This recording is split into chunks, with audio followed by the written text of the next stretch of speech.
Gurbet ili garanki yolum duman görünmez. Yüreğimde ağır hasret, hiç kim bunu bilmez.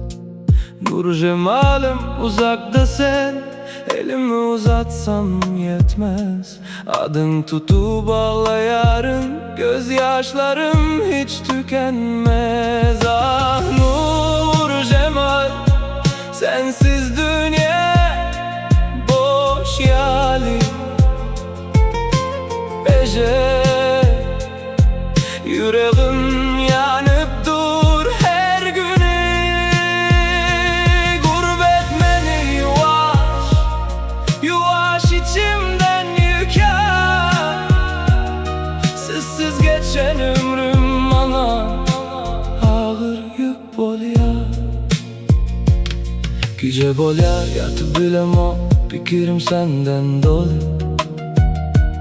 Suratına seyrediyorum, gözlerimde gama dolu. Sesini işitsem deyip yel bilen gürleşerim. Özüme sorak beriyerim, neme için beyle diyerin. Ah nur cemal, sensiz dünya boş yali.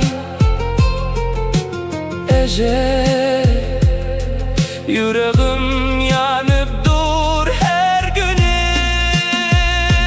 Gurbet beni yuvaş, yuvaş içimden yıkar.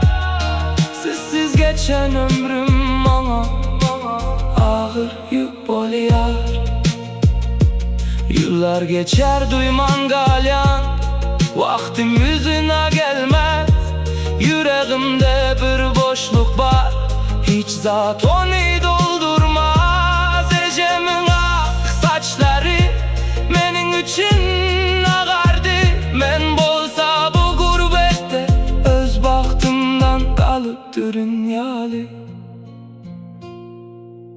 Ah nur cemal, beni unutma, karaş sen.